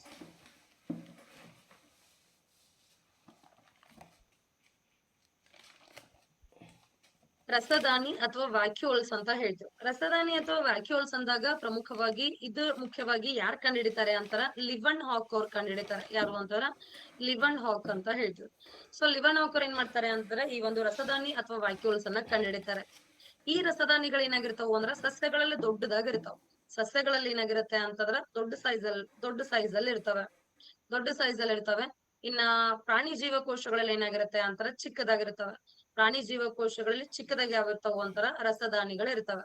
ಹೌದಾ, ಸೊ ರಸದಾನಿಗಳು ಈ ಒಂದು ಲಿವನ್ ಹಾಕೋರ್ ಕಂಡು ಹಿಡಿತಾರೆ. ನಾನು ನಿಮ್ಗೆ ಮೊನ್ನೆ ಹೇಳಿದ್ದೆ ಹೌದಾ. ಸೊ ಅದು ಎನಿಮಲ್ ಸೆಲ್ ಮತ್ತು ಪ್ಲಾಂಟ್ ಸೆಲ್ ತೆಗೆದಾಗ ಒಂದು ಮಾರ್ಕ್ ಮಾಡಿದ ದೊಡ್ಡದಾಗ ಹೌದಾ. ಸೊ ಈ ರೀತಿ ಪ್ಲಾಂಟ್ ಸೆಲ್ ಅಲ್ಲಿ ಏನಾಗಿರ್ತತಿ ಅಂದ್ರೆ ದೊಡ್ಡದಾಗಿದ್ದು ನ್ಯೂಕ್ಲಿಯಸ್ ಅನ್ನ ಸೈಡಿಗೆ ಗೊತ್ತಿರುತ್ತೆ ಅಂತ ಹೌದಾ. ಆದ್ರೆ ಪ್ಲಾಂಟ್ ಸೆಲ್ ಒಳಗಡೆ ಏನಾಗಿರ್ತತಿ ಅಂದ್ರೆ ಚಿಕ್ಕ ಪುಟ್ಟವು ಇರ್ತಾವು ಅಂತ. ಅಂದ್ರೆ ಸಸ್ಯಗಳಲ್ಲಿ ಏನಾಗುತ್ತೆ ಅಂದ್ರೆ ನೀರನ್ನ ಜಾಸ್ತಿ ಇಟ್ಕೊಳ್ಳೋದ್ರಿಂದ ಸೊ ನೀರನ್ನ ಏನ್ ಮಾಡ್ತಾವು ಅಂತಂದ್ರ ಜಾಸ್ತಿ ಸ್ಟೋರ್ ಮಾಡ್ಕೊಳ್ಳೋದ್ರಿಂದ ನೀರಿನ ಅವಶ್ಯಕತೆ ಮನುಷ್ಯನಿಗಿಂತ ಯಾರಿಗ್ ಜಾಸ್ತಿ, ಮನುಷ್ಯನ್ಗೂ ಬೇಕು ಇಲ್ಲ ಅಂತಲ್ಲ, ಬಟ್ ಕಂಪೇರಿಟಿವ್ಲಿ ಯಾರಿಗ್ ಜಾಸ್ತಿ ಬೇಕು ಅಂತಾರ ಪ್ಲಾಂಟ್ಸ್ ಅಲ್ಲಿ ಜಾಸ್ತಿ ಅವಶ್ಯಕತೆ ಇದೆ. ಬಿಕಾಸ್ ಫೋಟೋಸಿಂಥಸಿಸ್ ನಡೆಯೋದ್ರಿಂದ, ದ್ವಿತೀಯ ಸಂಶ್ಲೇಷಣ ಕ್ರಿಯೆ ನಡೆಯೋದ್ರಿಂದ ಏನಾಗುತ್ತೆ ಅಂತಾರ ಸಸ್ಯಗಳಿಗೆ ಅತಿ ಹೆಚ್ಚು ನೀರ್ ಬೇಕಾಗುತ್ತೆ. ಹಾಗಾಗಿ ಈ ನೀರನ್ನ ಏನ್ ಮಾಡುತ್ತೆ ಅಂತಂದ್ರ ಈ ಒಂದು ರಸದಾನಿ ಸ್ಟೋರ್ ಮಾಡ್ಕೊಂಡು ಇಟ್ಕೊಳ್ಳೋದ್ರಿಂದ ಹೌದಾ. ರಸದಾನಿಗಳು ಏನ್ ಮಾಡ್ತಾವ ಅಂದ್ರೆ ಸಂಗ್ರಹಣೆ ಮಾಡೋದ್ರಿಂದ ಸಸ್ಯ ಜೀವಕೋಶಗಳಲ್ಲಿ ದೊಡ್ಡ ಸೈಜ್ ಅಲ್ಲಿ ಇರ್ತವೆ. ಪ್ರಾಣಿ ಜೀವಕೋಶಗಳು ಏನಾಗುತ್ತೆ ಅಂತಾರ ಅತಿ ಚಿಕ್ಕ ಸೈಜ್ ಅಲ್ಲಿ ಕಂಡು ಬರ್ತವೆ ಹೌದಾ. ಸೊ ಅತಿ ಚಿಕ್ಕ ಸೈಜ್ ಅಲ್ಲಿ ಏನಾಗ್ತಾವ ಅಂತಂದ್ರ ವ್ಯಾಕ್ಯೂಲ್ಸ್ ಗಳು ಇರ್ತವೆ. ಎಸ್, ವ್ಯಾಕ್ಯೂಲ್ಸ್ ಗಳು ಇರ್ತವೆ. ಆಯ್ತಾ. ಸೊ ಹಾಗಾದ್ರೆ ಸಸ್ಯ ಜೀವಕೋಶ ದೊಡ್ಡದಾಗಿದ್ದು ಪ್ರಾಣಿ ಜೀವಕೋಶಗಳಲ್ಲಿ ಚಿಕ್ಕದಾಗಿರ್ತವೆ. ಬಟ್ ಕೆಲಸ ಏನು ಅಂತಾರ ನೀರನ್ನ ಸಂಗ್ರಹಣೆ ಮಾಡೋದು ಅವುಗಳ ಕೆಲಸ ಹೌದಾ. ಸೊ ನೀರನ್ನ ಏನ್ ಮಾಡ್ತಾವ ಅಂತಾರ ಸಂಗ್ರಹಣೆ ಮಾಡ್ತವೆ. ಸೊ ಅದ್ರ ಜೊತೆಗೆ ಏನು ಅಂತಂದ್ರ ಈ ಒಂದು ಲಿಕ್ವಿಡ್ ಏನಿರುತ್ತೋ ಅಥವಾ ಈ ಒಂದ್ ನೀರ್ ಏನಿರುತ್ತಲ್ಲ ಆ ನೀರಿನಲ್ಲಿ ಇರ್ತಕ್ಕಂತ ರಾಸಾಯನಿಕ ವಸ್ತುಗಳನ್ನ ಕೂಡ ಏನ್ ಮಾಡುತ್ತೆ ಅಂತಾರ ಸ್ಟೋರ್ ಮಾಡ್ಕೊಳ್ಳುತ್ತೆ. ರಾಸಾಯನಿಕ ವಸ್ತುಗಳು ನೀರಿನಲ್ಲಿ ಬಂದಿರತಕ್ಕಂತ ಅಂದ್ರೆ ಹೊರಗಡೆಯಿಂದ ಒಳಗಡೆ ನೀರಿನ ಜೊತೆ ಖನಿಜಾಂಶಗಳು ಬಂದಿರ್ತಾವ, ರಾಸಾಯನಿಕ ವಸ್ತುಗಳು ಬಂದಿರ್ತಾವ, ಅಮೈನೋ ಆಮ್ಲಗಳಾಗಿರ್ಬೋದು, ಪ್ರೋಟೀನ್ಸ್ ಗಳಾಗಿರ್ಬೋದು, ಇಂಥವನ್ನೆಲ್ಲ ಏನ್ ಮಾಡುತ್ತೆ ಅಂತಂದ್ರ ಆ ನೀರಿನ ಜೊತೆ ತನ್ನೊಳಗಡೆ ಸಂಗ್ರಹ ಮಾಡಿ ಇಟ್ಕೊಳ್ಳುತ್ತೆ. ಸೊ ಯಾವುದು ಅಂತಂದ್ರ ರಸದಾನಿ ಅಂತ ಹೇಳ್ತೀವಿ. ಆಮೇಲೆ ಇನ್ನೊಂದೇನು ಅಂತಂದ್ರೆ ಇದಕ್ಕೆ ಟರ್ಜಿಡಿಟಿ ಮತ್ತು ರಿಜಿಡಿಟಿ ಅಂತಕ್ಕಂತ ಎರಡು ಕ್ಯಾರೆಕ್ಟರ್ಸ್ ಗಳು ಇರ್ತಾವ. ಯಾವ್ದು ಅಂದ್ರ ಒಂದು ಟರ್ಜಿಡಿಟಿ, ಇನ್ನೊಂದು ಯಾವ್ದು ಅಂತಾರ ರಿಜಿಡಿಟಿ ಅಂತ ಹೇಳ್ತೀವಿ. ಟರ್ಜಿಡಿಟಿ ಇನ್ನೊಂದು ಯಾವ್ದು ಅಂತಾರ ಟರ್ಜಿಡಿಟಿ ಅಂತಾರ ಉಬ್ಬೋದು, ಅದ ರಿಜಿಡಿಟಿ ಅಂತಾರ ಸ್ಥಗಿತಗೊಳ್ಳೋದು. ಸೊ ಅದ ನೀರ್ ಬಹಳ ಸ್ಟೋರ್ ಮಾಡಿದ್ವಿ ಅಂದ್ರೆ ಬಲೂನ್ ಹೆಂಗ್ ಉತ್ಕೊಳ್ಳುತ್ತೆ ಅಂದ್ರೆ ಅದು ಹಂಗ್ ಉತ್ಕೊಳ್ಳುತ್ತೆ. ಕಡಿಮೆ ಆಯ್ತು ಅಂತಂದ್ರೆ ಅವಾಗ ಏನಾಗುತ್ತೆ ಅಂದ್ರೆ ಆಟೋಮೆಟಿಕ್ ಅದು ಪ್ರೆಸ್ ಆಗಕ್ ಸ್ಟಾರ್ಟ್ ಆಗುತ್ತೆ, ಚಿಕ್ಕದಾಗತ್ತೆ. ಸೊ ಉಬ್ಬೋದು ಮತ್ತು ಕುಗ್ಬೋದು ಇದಕ್ಕೆ ಏನಂತ ಕರೀತಾರೆ ಅಂದ್ರೆ ಟರ್ಜಿಡಿಟಿ ಅಂಡ್ ರಿಜಿಡಿಟಿ ಅಂತ ಹೇಳ್ತೀವಿ. ಸೊ ನೀರ್ ಬಂತು ಅಂದ್ರೆ ಸಾಕಷ್ಟು ನೀರ್ ಸ್ಟೋರ್ ಆಯ್ತು ಅಂದ್ರೆ ಉಬ್ಕೊಳ್ಳುತ್ತೆ. ಸೊ ನೀರ್ ಕಡಿಮೆ ಆಗಕ್ ಸ್ಟಾರ್ಟ್ ಆಯ್ತು ಅಂತಾರ ಆಟೋಮೆಟಿಕ್ಲಿ ಏನಾಗ್ತದೆ ಅಂತಾರ ರಿಜಿಡಿಟಿ ಬರುತ್ತೆ, ಸ್ಥಗಿತಗೊಳ್ಳುತ್ತೆ. ಸೊ ಇವೆರಡು ಪ್ರೋಸೆಸ್ ಗಳು ಏನಾಗ್ತಾವ ಅಂತಾರ ರಸದಾನಿಗಳಲ್ಲಿ ಇರುತ್ತೆ. ಆಮೇಲೆ ಇನ್ನೊಂದು ಪಾಯಿಂಟ್, ಈ ರಸದಾನಿ ಮೇಲ್ಗಡೆ ಒಂದ್ ಏನ್ ಪೊರೆ ಇರುತ್ತೋ, ಈ ರಸದಾನಿ ಮೇಲ್ಗಡೆ ಇರ್ತಕ್ಕಂತಹ ಪೊರೆ ಈ ವ್ಯಾಕ್ಯೂಲ್ಸ್ ಮೇಲ್ಗಡೆ ಏನಾಗುತ್ತೆ ಅಂತಾರ ಒಂದು ಪೊರೆ ಇರುತ್ತೆ. ಆ ಪೊರೆಗೆ ಏನಂತ ಕರಿತೀವಿ ಅಂತಾರ ಟೋನೋಪ್ಲಾಸ್ಟ್ ಅಂತ ಕರಿತೀವಿ. ಅದು ಬಹಳ ಇಂಪಾರ್ಟೆಂಟ್ ನೆನ್ಪಿಟ್ಕೊಳ್ಳಿ. ಸೊ ರಸದಾನಿಗಳು ಅಥವಾ ವ್ಯಾಕ್ಯೂಲ್ಸ್ ಗಳು ಮೇಲ್ಗಡೆ ಇರ್ತಕ್ಕಂತ ಹೊದಿಕೆಯನ್ನ ಅಥವಾ ಪೊರೆಯನ್ನ ಏನಂತ ಕರಿತೀವಿ ಅಂತಾರ ಟೋನೋಪ್ಲಾಸ್ಟ್ ಅಂತ ಕರಿತೀವಿ. ಟೋನೋಪ್ಲಾಸ್ಟ್ ಅಂತ ಕರಿತೀವಿ. ಯಾವ್ದಕ್ಕೆ ಅಂತಾರ ರಸದಾನಿಗಳ ಮೇಲ್ಗಡೆ ಇರ್ತಕ್ಕಂತ ಹೊದಿಕೆಗೆ ಅಥವಾ ಔಟರ್ ಕವರಿಂಗ್ ಗೆ, ಔಟರ್ ಮೆಂಬ್ರೇನ್ ಗೆ ಏನಂತ ಕರಿತೀವಿ ಅಂತಾರ ಟ್ರೋನೋಪ್ಲಾಸ್ಟ್ ಅಂತ ಕರಿತೀವಿ. ಯಾವ್ದಕ್ಕೆ ಅಂತಾರ ರಸದಾನಿಗಳ ಮೇಲ್ಗಡೆ ಇರ್ತಕ್ಕಂಥ ವ್ಯಾಕ್ಯೂಲ್ಸ್ ಮೇಲ್ಗಡೆ ಇರ್ತಕ್ಕಂತ ಪೊರೆಗೆ. ಸೊ ಇನ್ ಕೊನೆದಾಗ ನೋಡ್ತಕ್ಕಂಥದ್ದು ಯಾವುದು ಅಂತಂದ್ರೆ ಇದ್ರೊಳಗಡೆ ಸ್ಪೆಷಲಿ ಸೆಂಟ್ರಿಯೋಲ್ಸ್, ಅದು ನ್ಯೂಕ್ಲಿಯಸ್ ಅನ್ನ ಬಿಟ್ಟು ಕೋಶ ರಸದಾನಿ ಒಳಗಡೆ ತೇಲಾಡ್ತಕ್ಕಂಥದ್ರಲ್ಲಿ ಕೊನೆದು ಯಾವುದು ಅಂತಂದ್ರೆ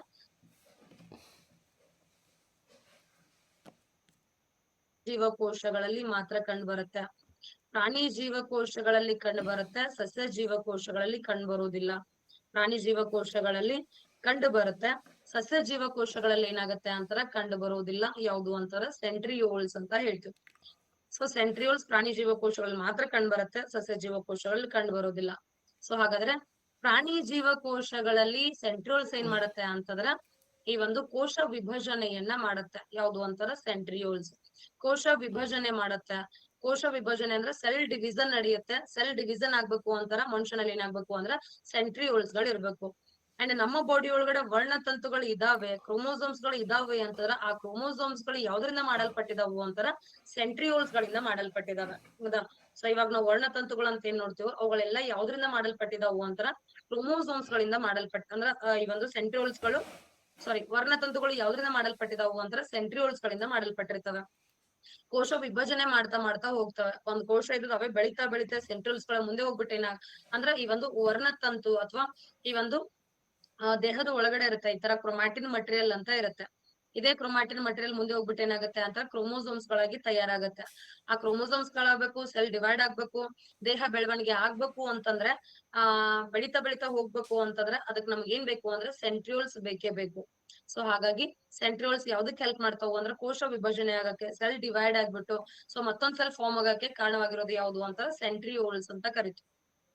ಸೊ ಇದೇನು ಅಂದ್ರೆ ಕೋಶ ರಸದಾನಿಯಲ್ಲಿರ್ತಕ್ಕಂತಹ ಪಾರ್ಟ್ಸ್ ಗಳು. ಒಂದು ಮೈಟೋಕಾಂಡ್ರಿಯಾ, ಗೋಲ್ಗಿ ಕಾಂಪ್ಲೆಕ್ಸ್, ನೆಕ್ಸ್ಟ್ ಯಾವುದು ಅಂತಂದ್ರೆ ಈ ಒಂದು ಎಂಡೋಪ್ಲಾಸ್ಮಿಕ್ ರೆಟಿಕ್ಯುಲಮ್, ಅದಾದ್ಮೇಲೆ ಅದ್ರೊಳಗೆ rough endoplasmic reticulum, smooth endoplasmic reticulum, ribosomes, lysosomes, next ಈ ಒಂದು ರಸದಾನಿ ಆಗಿರ್ಬಹುದು. ನೆಕ್ಸ್ಟ್ ಯಾವುದು ಅಂತಂದ್ರ ಈ ಒಂದು ಸೆಂಟ್ರಿಯೋಲ್ಸ್ ಅಂತ ಹೇಳ್ತೀವಿ. ಹೌದಾ? ಇನ್ನ ಪರ್ಟಿಕ್ಯುಲರ್ ಆಗಿ ವ್ಯಾನ್ ಬೆಡನ್ ಅಂತ ಕೊಟ್ಟಿದ್ದಾರೆ, ಕೆಲವೊಂದ್ ಕಡೆ ಬೇರೆ ಬೇರೆ ಸೈಂಟಿಸ್ಟ್ ಹೆಸರು ಕೊಟ್ಟಿದ್ದಾರೆ. ಬಟ್ ವ್ಯಾನ್ ಬೆಡನ್ ಅವ್ರು ಏನ್ ಮಾಡ್ತಾರೆ ಅಂದ್ರೆ ಸೆಂಟ್ರಿಯೋಲ್ಸ್ ಗಳಲ್ಲಿ ಇರ್ತಕ್ಕಂತಹ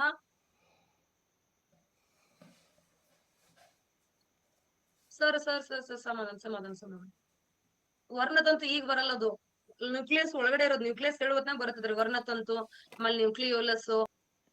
ಅದು ಮಿಯೋಸಿಸ್ ಅಂಡ್ ಮೈಟೋಸಿಸ್ ಅದು ಸಪರೇಟ್ ಬರುತ್ತರಿ. ಅದು ಸೆಂಟ್ರಿಯೋಲ್ಸ್ ಗಳಿಂದ ಆಗೋದಿಲ್ಲ ವಿನಯ್. ವ್ಯಾನ್ ಬಿಡೋನ್ ಹೌದಾ, ಬಟ್ ವ್ಯಾನ್ ಬೆಡನ್ ಅವ್ರು ಏನ್ ಮಾಡ್ತಾರೆ ಅಂದ್ರೆ ಸೆಂಟ್ರಲ್ಸ್ ಗಳನ್ನ ಎಕ್ಸಾಕ್ಟ್ ಆಗಿ ಕಂಡು ಹಿಡಿದಿಲ್ಲ. ಸಸ್ಯ ಜೀವಕೋಶಗಳಲ್ಲಿ ಇರೋದಿಲ್ಲ, ಪ್ರಾಣಿ ಜೀವಕೋಶಗಳಲ್ಲಿ ಐತೆ ಅನ್ನೋ ಸ್ಟೇಟ್ಮೆಂಟ್ ಕೊಟ್ಟದ್ದು ಯಾರು ಅಂದ್ರೆ ವ್ಯಾನ್ ಬೆಡನ್ ಅವರು. ಶಶಿಕಲಾ ಅವ್ರ ನಾನು ಕ್ರೋಮೋಸೋಮ್ಸ್ ಬಗ್ಗೆ ಈಗ ಹೇಳಕತ್ತಿಲ್ಲ. ಕ್ರೋಮೋಸೋಮ್ಸ್ ಬರೋದು ಕೋಶ ಕೇಂದ್ರದ ಒಳಗಡೆ. ನೀವು ನ್ಯೂಕ್ಲಿಯಸ್ ಕಲಿಯುವತ್ನಾಗ ನಾನು ಕ್ರೋಮೋಸೋಮ್ಸ್ ಬಗ್ಗೆ ಹೇಳ್ತೇನೆ ನಾನು.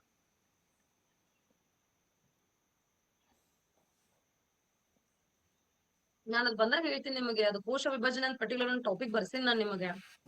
ಕೋಶ ವಿಭಜನೆ ಹೆಂಗಾಗುತ್ತೆ ಮೆನ್ಷನ್ ಮಾಡಲ್ಲ. ಒಂದ್ 4 ಜನ ಸೈಂಟಿಸ್ಟ್ ಹೆಸರು ಕೊಟ್ಟಿದ್ದಾರೆ, ಅದಕ್ಕೆ ನಾನು ಅದ್ರಲ್ಲಿ ಮೆನ್ಷನ್ ಮಾಡಿಲ್ಲ. ದರ್ಶನ್ ನನ್ ಕ್ವಶನ್ ಕೇಳಿದ್ರೆ ಸಿಟ್ಟಾಗಲ್ಲ. ಕ್ಲೋರೋಪ್ಲಾಸ್ಟ್ ಹೇಳ್ತೀನಿ ಈಗ. ಜಗಳ ಎಲ್ಲ ಮಾಡಿಲ್ಲ ಮಲ್ಲು ನಾನು. ಹೊಡೆದ ಜಸ್ಟ್ ಎಷ್ಟಂತೆ ಮನ್ಸಿಗೆ ತಗೋಬೇಕು ಹೇಳಿ ನಿಮ್ಮಂತವ್ರದ. ಹೌದು. ನೆಕ್ಸ್ಟ್ ಲಾಸ್ಟ್ ಒನ್ ಇದೊಂದು ಹೇಳ್ಬಿಟ್ಟು ಬರುತ್ತೆ.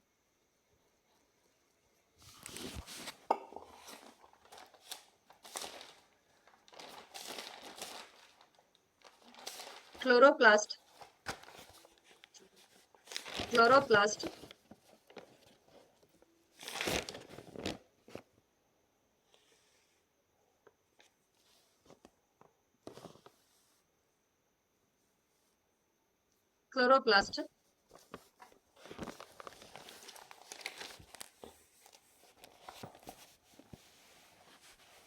ಇದೊಂದು ಅಪ್ಪಿ ಲಾಸ್ಟ್ ಕ್ಲೋರೋಪ್ಲಾಸ್ಟ್ ಒಂದು ಹೇಳ್ತೀನಿ. ಎಸ್. ಸೊ ಕ್ಲೋರೋಪ್ಲಾಸ್ಟ್ ಅನ್ನೋದು ಮುಖ್ಯವಾಗಿ ಏನಾಗ್ತತಿ ಅಂತಂದ್ರ ಕ್ಲೋರೋಪ್ಲಾಸ್ಟ್ ಅನ್ನೋದು ಮುಖ್ಯವಾಗಿ ಸಸ್ಯ ಜೀವಕೋಶಗಳಲ್ಲಿ ಮಾತ್ರ ಕಂಡು ಬರುತ್ತೆ, ಪ್ರಾಣಿ ಜೀವಕೋಶಗಳಲ್ಲಿ ಕಂಡು ಬರುವುದಿಲ್ಲ.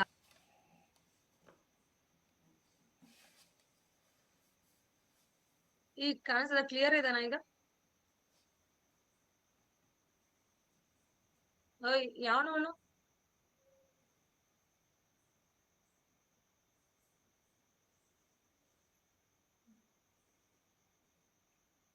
ಏನಪ್ಪ ಯಾಕೆ ನಂಬರ್ ಕಳ್ಸತಿ? ಹಾ, ಇಂಥವೆಲ್ಲ ಇಟ್ಕೊಳಕ್ ಹೋಗ್ಬೇಡ್ರಿ ಏನಿಲ್ಲಿ.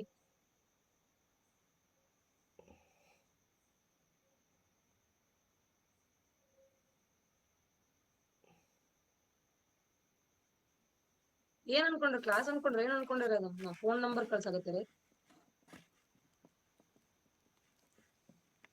ನಂಬರ್ ಕೊಡೋದಿಲ್ಲ ಇಲ್ಲಿ ಬಗ್ಗೆ ನೋಡಿದ ನಂತರ ಕ್ಲೋರೋಪ್ಲಾಸ್ಟ್ ಬಗ್ಗೆ ನೋಡೋಣ. ಫಸ್ಟ್ ಯಾವ್ದು ಅಂದ್ರ ಪ್ಲಾಸ್ಟಿಡ್. ಪ್ಲಾಸ್ಟಿಡ್ ಮತ್ತು ಕ್ಲೋರೋಪ್ಲಾಸ್ಟ್ ಡಿಫ್ರೆನ್ಸ್ ಇದೆ.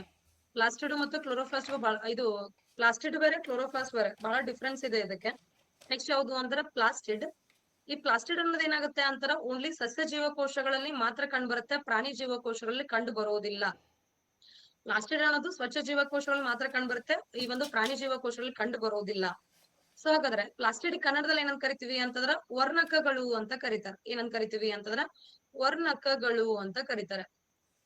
ಹಾಗಾದ್ರೆ ಈ ಪ್ಲಾಸ್ಟಿಡ್ ಅನ್ನ ಕಂಡಿಡಿದವ್ರು ಯಾರು ಅಂತಾರ ಅರ್ನೆಸ್ಟ್ ಹ್ಯಾಕಲ್ ಅವ್ರ ಪ್ಲಾಸ್ಟಿಡ್ ಅನ್ನ ಕಂಡಿಡಿತಾರೆ. ಯಾರು ಅಂತಂದ್ರ ಅರ್ನೆಸ್ಟ್ ಹ್ಯಾಕಲ್ ಅಂತ ಹೇಳ್ತೀವಿ.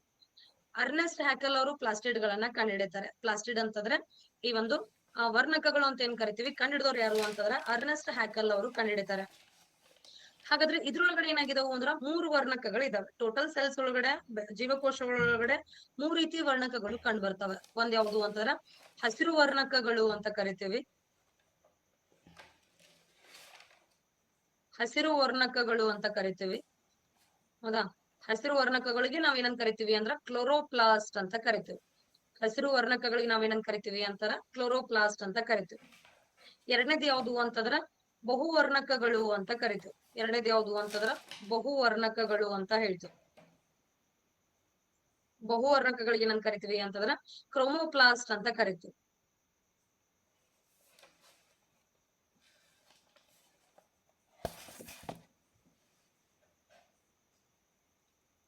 ಕ್ರೋಮೋಪ್ಲಾಸ್ಟ್ ಅಂತ ಕರಿತೀವಿ. ಬಹುವರ್ಣಕಗಳು ಏನಂತ ಕರಿತೀವಿ ಅಂತಾರ ಕ್ರೋಮೋಪ್ಲಾಸ್ಟ್ ಅಂತ ಕರಿತೀವಿ. ಅಂಡ್ ನೆಕ್ಸ್ಟ್ ಮೂರನೇದು ಯಾವ್ದು ಅಂತಂದ್ರೆ ಬಿಳಿ ವರ್ಣಕಗಳು ಅಂತ ಕರಿತೀವಿ. ಯಾವ್ದು ಅಂತಂದ್ರ ಬಿಳಿ ವರ್ಣಕಗಳು. ಸೊ ಬಿಳಿ ವರ್ಣಕಗಳಿಗೆ ಏನಂತ ಕರೀತಾರೆ ಅಂತಂದ್ರ ಲುಕೋಪ್ಲಾಸ್ಟ್ ಅಂತ ಕರೀತಾರೆ. ಬಿಳಿ ವರ್ಣಕಗಳಿಗೆ ಏನಂತ ಕರಿತೀವಿ ಅಂತಂದ್ರ ಲುಕೋಪ್ಲಾಸ್ಟ್ ಅಂತ ಕರೀತಾರೆ, ಹೌದಾ. ಸೊ ಲುಕೋಪ್ಲಾಸ್ಟ್ ಅಂತ ಕರಿತೀವಿ ಯಾವ್ದಕ್ಕೆ ಅಂತಂದ್ರ ಈ ಒಂದು ಬಿಳಿ ವರ್ಣಕಗಳು. 3 ರೀತಿ ವರ್ಣಕಗಳು ಇದಾವೆ. ಅದ್ರೊಳಗಡೆ ಪ್ಲಾಸ್ಟಿಡ್ ಅಲ್ಲಿ ಬರ್ತಕ್ಕಂತ ಹಸಿರು ವರ್ಣಕಗಳಿಗೆ ನಾವೇನಂತ ಕರಿತೀವಿ ಅಂತಾರ ಕ್ಲೋರೋಪ್ಲಾಸ್ಟ್ ಅಂತ ಕರಿತೀವಿ. ಹಾಗಾದ್ರೆ ಕ್ಲೋರೋಪ್ಲಾಸ್ಟ್ ಅನ್ನ ಕಂಡುಹಿಡಿದಿರ್ತಕ್ಕಂಥವ್ರು ಯಾರು ಅಂತಂದ್ರೆ AKW ಸ್ಕ್ಲಿಂಪರ್ ಅಂತಕ್ಕಂಥ ವ್ಯಕ್ತಿ. AKW ಸ್ಕ್ಲಿಂಪರ್ ಅಂತ ಹೇಳ್ತೀವಿ. ಸೊ ವರ್ಣಕಗಳನ್ನ ಕಂಡುಹಿಡಿದವರು ಅರ್ನೆಸ್ಟ್ ಹ್ಯಾಕಲ್. ಈ ವರ್ಣಕದೊಳಗಡೆ ಈ 3 ಇರ್ತಾವು ಅಂತ ಹೇಳ್ಬಿಟ್ಟು ಕಂಡುಹಿಡಿದವ್ರು ಯಾರು ಅಂತಾರೆ AKW ಸ್ಕ್ಲಿಂಪರ್ ಅವರು. ಸೊ ಇವ್ರು ಏನ್ ಮಾಡ್ತಾರೆ ಅಂತಾರ ವರ್ಣ ಪ್ಲಾಸ್ಟಿಡ್ ಒಳಗಡೆ ಈ 3 ರೀತಿಯ ವರ್ಣಕಗಳು ಇದಾವೆ, ಕಲರ್ಸ್ ಅನ್ನ ಇಂಡಿಕೇಟ್ ಮಾಡ್ತವೆ, ವರ್ಣಗಳನ್ನ ಸೂಚಿಸ್ತವೆ ಅಂತ ಕಂಡುಹಿಡಿದವ್ರು ಯಾರು ಅಂತಂದ್ರೆ AKW ಸ್ಕ್ಲಿಂಪರ್ ಅಂತ ಹೇಳ್ತೀವಿ. ಸೊ ಪ್ಲಾಸ್ಟಿಡ್ ಗಳು ವರ್ಣಕಗಳು ಅಂತ ಕರಿತೀವಿ. ಸೊ ಬಣ್ಣಗಳನ್ನ ಕೊಡ್ತವೆ, ಹೌದಾ. ಕೆಲವೊಂದು ಬಿಳಿ ಬಣ್ಣ ಕೊಡ್ತವೆ, ಕೆಲವೊಂದು ಹಸಿರು ಬಣ್ಣ ಕೊಡ್ತವೆ, ಇನ್ ಬೇರೆ ಬೇರೆ ರೀತಿಯ ಬಣ್ಣಗಳು ಏನ್ ಮಾಡ್ತಾವು ಅಂತ ಕೊಡ್ತಾ ಹೋಗ್ತವೆ. ಹಾಗಾದ್ರೆ ನಮಗೆ ಈ ಒಂದು ಪ್ಲಾಂಟ್ಸ್ ಅಲ್ಲಿ ಬಹಳ ಮುಖ್ಯವಾಗಿ ನೋಡ್ತಕ್ಕಂಥದ್ದು ಯಾವ್ದು ಅಂತಾರ ಕ್ಲೋರೋಪ್ಲಾಸ್ಟ್ ಅನ್ನು ನೋಡ್ತೀವಿ. ಹಾಗಾದ್ರೆ ಫಸ್ಟ್ ಒನ್ ಯಾವ್ದು ಅಂತಾರ ಕ್ಲೋರೋಪ್ಲಾಸ್ಟ್. ಈ ಕ್ಲೋರೋಪ್ಲಾಸ್ಟ್ ಗಳು ಏನಾಗಿರ್ತಾವು ಅಂತಂದ್ರ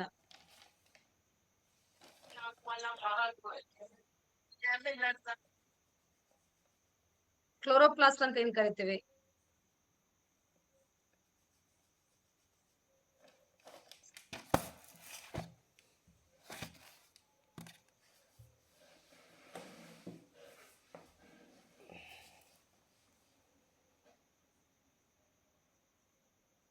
ಕ್ಲೋರೋಪ್ಲಾಸ್ಟ್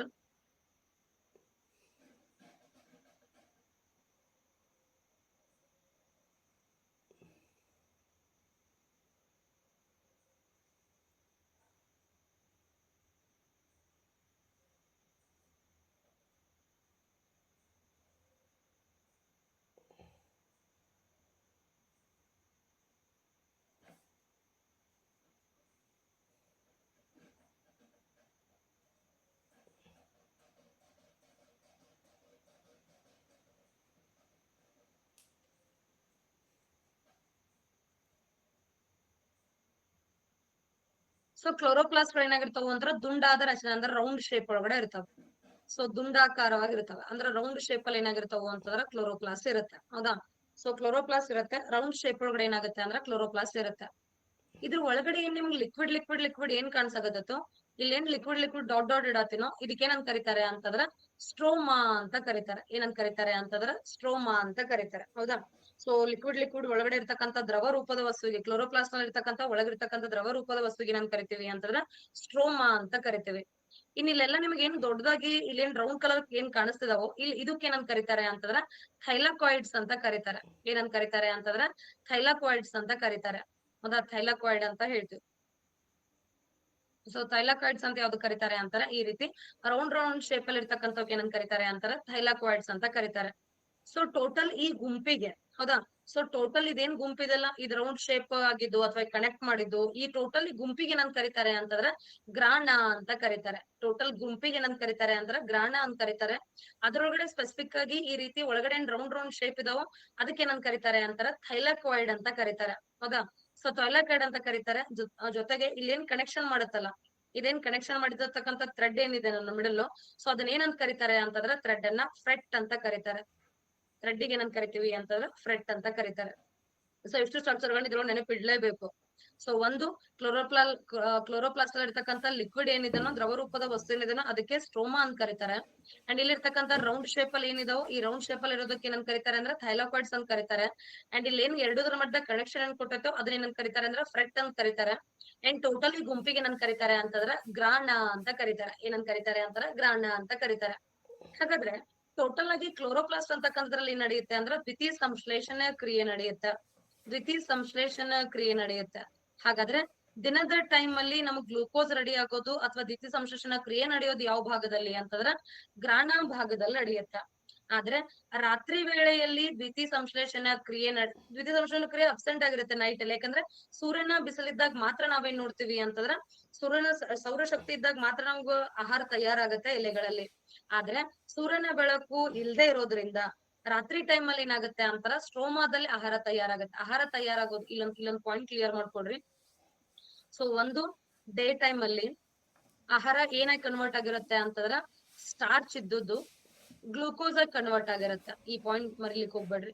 ಸ್ಟಾರ್ಚ್ ಇದ್ದದ್ದು ಯಾವ್ದು ಕನ್ವರ್ಟ್ ಆಗಿರುತ್ತೆ ಅಂತಂದ್ರ ಗ್ಲೂಕೋಸ್ ಆಗಿ ಕನ್ವರ್ಟ್ ಆಗಿರುತ್ತೆ. ಸ್ಟಾರ್ಚ್ ಅನ್ನೋದು ಏನು ಅಂತಂದ್ರ ಒಂದು ಪಾಲಿಸಕರೈಡ್ ಅಂದ್ರೆ ಬಹು ಶರ್ಕರ ಅಂತ ಹೇಳ್ತೀವಿ. ಸೊ ಬಹು ಶರ್ಕರ ಇದ್ದದ್ದು ಡೇ ಟೈಮ್ ಒಳಗಡೆ ಸೂರ್ಯನ ಬೆಳಕಿದ್ದಾಗ, ಹೌದಾ, ಸೂರ್ಯ ಇದ್ದಾಗ ಇದೇನಾಗಿ ಕನ್ವರ್ಟ್ ಆಗಿರುತ್ತೆ ಅಂತಾರ ದ್ವಿಶರ್ಕರವಾಗಿ ಕನ್ವರ್ಟ್ ಆಗಿರುತ್ತೆ. ಗ್ಲುಕೋಸ್ ಅನ್ನೋದೇನು ಅಂತಾರ ಒಂದು ಡೈಸಕ್ರೈಡ್ ದ್ವಿಶರ್ಕರಕ್ಕೆ ಕನ್ವರ್ಟ್ ಆಗಿರುತ್ತೆ. ಆದ್ರೆ ಇದು ಎಲ್ಲಿ ನಡೆಯೋದು ಡೇ ಟೈಮ್ ಅಲ್ಲಿ ಅಂದ್ರೆ ಗ್ರಾಣ ಅಂತ ಏನ್ ಭಾಗ ನೋಡಿದ್ರಲ್ಲ, ಗ್ರಾಣದಲ್ಲಿ ನಡೆಯುತ್ತೆ. ಸುಮಾರು ಬಾರಿ ಕೇಳಿದಾನೆ ಎಕ್ಸಾಮ್ ಅಲ್ಲಿ. ಸೊ ದ್ವಿತೀಯ ಸಂಶ್ಲೇಷಣ ಕ್ರಿಯೆ ಹಗಲಿನ ಸಮಯದಲ್ಲಿ ಯಾವ ಪಾರ್ಟ್ ಅಲ್ಲಿ ನಡೀತೈತಿ ಅಂತ ಕ್ವಶನ್ ಕೇಳಿದಾನೆ. ಯಾವ ಪಾರ್ಟ್ ಅಲ್ಲಿ ನಡೆಯುತ್ತೆ ಅಂದ್ರೆ ಗ್ರಾಣ ಅಂತಕ್ಕಂತ ಭಾಗದಲ್ಲಿ ನಡೆಯುತ್ತೆ.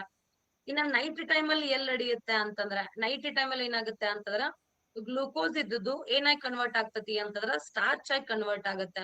ಅಂದ್ರೆ ಅಗೇನ್ ಡೇ ಒಳಗಡೆ ಏನ್ ಕನ್ವರ್ಟ್ ಆಗಿರುತ್ತಲ್ಲ ದ್ವಿಶರ್ಕರ, ಇದ್ದಿದ್ದು ಹೋಗ್ಬಿಟ್ಟು ಏನಾಗುತ್ತೆ ಅಂತಂದ್ರ ಬಹು ಶರ್ಕರವಾಗಿ ಕನ್ವರ್ಟ್ ಆಗುತ್ತೆ. ಅಂದ್ರೆ ಪಾಲಿಸಕ್ರೈಡ್ ಟು ಡೈಸಕ್ರೈಡ್ ಆಗಿ ಕನ್ವರ್ಟ್ ಆಗುತ್ತೆ. ನೈಟ್ ಟೈಮ್ ಅಲ್ಲಿ ಡೈಸಕ್ರೈಡ್ ಟು ಪಾಲಿಸಕ್ರೈಡ್ ಆಗಿ ಕನ್ವರ್ಟ್ ಆಗುತ್ತೆ. ಎರಡು ವೈಸ್ ವರ್ಸಾ. ಡೇ ಟೈಮ್ ಅಲ್ಲಿ ಸ್ಟಾರ್ಚ್ ಅಂತಂದ್ರೆ ಲೈಕ್ ಅನ್ನ ಮಾಡೋಕ್ಕಿಂತ ಮುಂಚೆ ಗಂಜಿ ರೂಪದೊಳಗೆ ಇರುತ್ತಲ್ಲ, ಹೌದಾ, ನೀರು ಪ್ಲಸ್ ಅಕ್ಕಿ ಎರಡು ಮಿಕ್ಸ್ ಆದ್ಮೇಲೆ ಸ್ವಲ್ಪ ಬಾಯ್ಲ್ ಆದ್ಮೇಲೆ ಗಂಜಿ ರೂಪಕ್ಕೆ ಬರುತ್ತೆ. ಆ ರೂಪಕ್ಕೆ ಕನ್ವರ್ಟ್ ಆಗಿರುತ್ತೆ. ಅದಕ್ಕೆ ನಾವು ಸ್ಟಾರ್ಚ್ ಅಂತ ಹೇಳ್ತೀವಿ. ಹೌದಾ, ಸ್ಟಾರ್ಚ್ ಅಂತ ಹೇಳ್ತೀವಿ. ಆದ್ರೆ ಡೇ ಟೈಮ್ ಒಳಗಡೆ ಸ್ಟಾರ್ಚ್ ಎಲ್ಲಾನು ಏನಾಗಿ ಕನ್ವರ್ಟ್ ಆಗುತ್ತೆ ಅಂದ್ರೆ ಗ್ಲೂಕೋಸ್ ಆಗಿ ಕನ್ವರ್ಟ್ ಆಗುತ್ತೆ ಡೇ ಟೈಮ್ ಅಲ್ಲಿ. ಬಟ್ ನೈಟ್ ಟೈಮ್ ಅಲ್ಲಿ ಏನಾಗುತ್ತೆ ಅಂದ್ರೆ ಸಂಪೂರ್ಣವಾಗಿ ಗ್ಲೂಕೋಸ್ ಇರೋದು ಏನಾಗಿ ಕನ್ವರ್ಟ್ ಆಗುತ್ತೆ ಅಂದ್ರೆ ಸ್ಟಾರ್ಚ್ ಆಗಿ ಕನ್ವರ್ಟ್ ಆಗುತ್ತೆ. ಇದು ಯಾವ ಭಾಗದಲ್ಲಿ ಅಂತಂದ್ರೆ ಸ್ಟ್ರೋಮಾ ಅಂತಕ್ಕಂತ ಭಾಗದಲ್ಲಿ.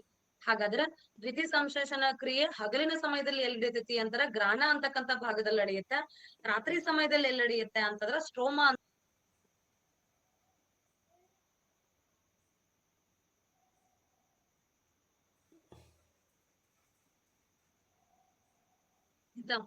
ಸೊ ಇಲ್ಲಿ ಸೊ ಈ ತರ ಕ್ಲೋರೋಪ್ಲೇಸ್ಟ್ ಇರುತ್ತೆ. ಅದ್ರೊಳಗಿರ್ತಕ್ಕಂಥ ಲಿಕ್ವಿಡ್ ಏನಂತ ಕರಿತೀವಿ ಅಂದ್ರೆ ಸ್ಟ್ರೋಮಾ ಅಂತ ಕರಿತೀವಿ. ಅಂಡ್ ಅಲ್ಲಿ ಇರ್ತಕ್ಕಂತಹ ರೌಂಡ್ ಶೇಪ್ ಏನಂತ ಕರಿತೀವಿ ಅಂದ್ರೆ ಥೈಲಾಕಾಯ್ಡ್ಸ್ ಅಂತ ಕರಿತೀವಿ. ಅಂಡ್ ಟೋಟಲ್ ಆಗಿ ಗುಂಪಿಗೆ ಏನಂತ ಕರಿತೀವಿ ಅಂದ್ರೆ ಗ್ರಾಣ ಅಂತ ಕರಿತೀವಿ. ಹಂಗಾದ್ರೆ ಇಲ್ಲಿ ಅದ್ರೊಳಗಡೆ ಏನಾಗುತ್ತೆ ಅಂದ್ರೆ ದ್ವಿತೀಯ ಸಂಶ್ಲೇಷಣಾ ಕ್ರಿಯೆ ನಡೆಯುತ್ತಾ. ದ್ವಿತೀಯ ಸಂಶ್ಲೇಷಣಾ ಕ್ರಿಯೆ ಅಂದ್ರೆ ಸೂರ್ಯನ ಬೆಳಕನ್ನ ಬಳಸ್ಕೊಂಡು ಸೊ ನಾವೇನ್ ಮಾಡ್ತೀವಿ ಅಂದ್ರೆ ಫೋಟೋಸಿಂಥೆಸಿಸ್ ಅಂದ್ರೆ ಸಸ್ಯಗಳು ಏನ್ ಮಾಡ್ತಾವು ಅಂದ್ರೆ ಫೋಟೋಸಿಂಥೆಸಿಸ್ ಮಾಡ್ತವೆ, ಆಹಾರವನ್ನ ತಯಾರು ಮಾಡ್ಕೊಳ್ತವೆ. ಸೊ ಹಂಗಾದ್ರೆ ನಾನು ಎರಡನೇ ಪಾಯಿಂಟ್ ಯಾವ್ದು ಹೇಳಿದೆ ಅಂತಾರ ಬಹುವರ್ಣಕ ಅಂತ ಬರ್ಸಿದ್ದೆ ಇಲ್ಲಿ.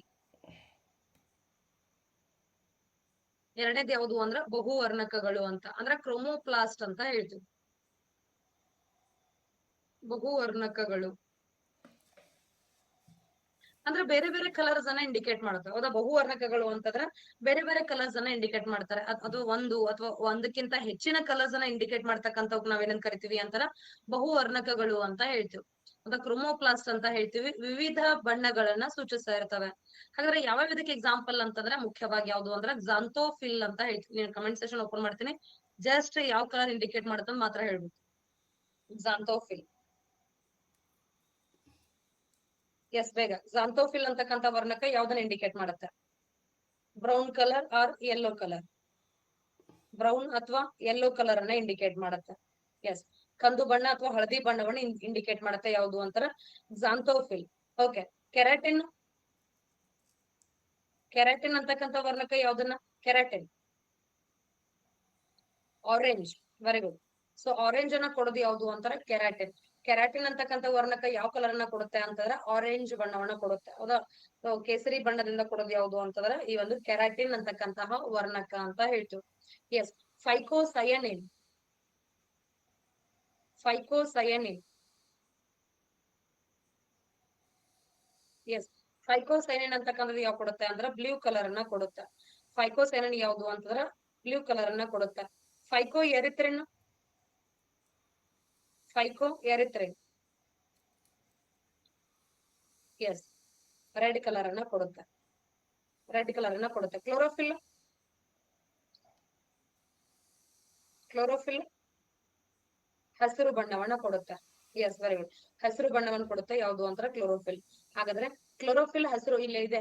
ಕ್ಲೋರೋಪ್ಲಾಸ್ಟ್ ಅಲ್ಲಿ ಇನ್ನೊಂದು ಪಾಯಿಂಟ್, ಇಲ್ಲಿ ಕ್ಲೋರೋಪ್ಲಾಸ್ಟ್ ಇರ್ತಕ್ಕಂಥ ವರ್ಣಕ ಯಾವುದು ಅಂತಂದ್ರೆ ಮ್ಯಾಗ್ನೇಷಿಯಂ ಅಂತ ಹೇಳ್ತೀವಿ. ಸುಮಾರು ಬಾರಿ ಎಕ್ಸಾಮ್ ಅಲ್ಲಿ ಕೇಳಿದನ್ ಕೂಡ. ಯಾವ ವರ್ಣಕ ಕಂಡು ಬರುತ್ತೆ ಅಂತಾರ ಮ್ಯಾಗ್ನೇಷಿಯಂ ಅಂತಕ್ಕಂಥ ವರ್ಣಕ ಕಂಡು ಬರುತ್ತೆ. ಸೊ ಝಾಂಥೋಫಿಲ್ ಬ್ರೌನ್ ಕಲರ್ ಆಗಿರುತ್ತೆ. ಕೆರಾಟಿನ್ ಆರೆಂಜ್ ಕಲರ್ ಅಲ್ಲಿ ಇರುತ್ತೆ.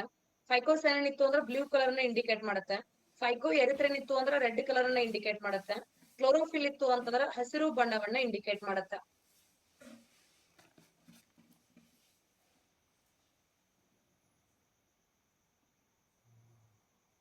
ಎಸ್, ಸೊ ಕ್ಲೋರೋಫಿಲ್ ಅನ್ನೋದು ಏನಾಗ್ತತಿ ಅಂತಂದ್ರೆ ಹಸಿರು ಬಣ್ಣವನ್ನ ಇಂಡಿಕೇಟ್ ಮಾಡುತ್ತೆ. ಅದ್ರೊಳಗಡೆ ಸ್ಪೆಸಿಫಿಕ್ ಆಗಿ ಯಾವ್ದು ಅಂತಂದ್ರೆ ಇನ್ ಕೊನೆದಾಗ ಒಂದ್ ಹೇಳಿದ್ದೆ ನಾನು ಅವಾಗ್ಲೇ,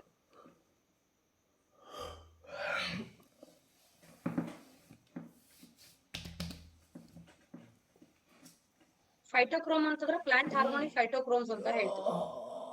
ಹೈಡ್ರೋಲೈಟಿಕ್ ಎನ್ಸೈಮ್.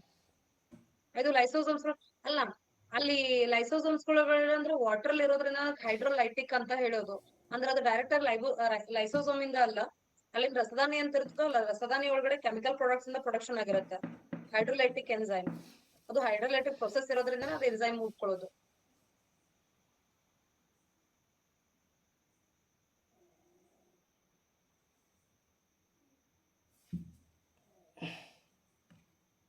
ನೀನ್ 10th ಫೇಲ್, ನಾ 7th ಫೇಲ್.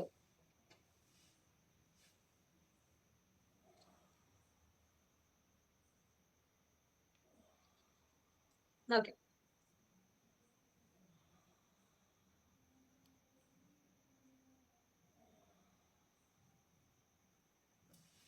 ಓಕೆ. ಸ್ವಲ್ಪ ಕೊನೆದಾಗ ಯಾವ್ದು ಅಂತಂದ್ರ ಬಿಳಿ ವರ್ಣಕ ಅಂತ ಹೇಳ್ತೀವಿ.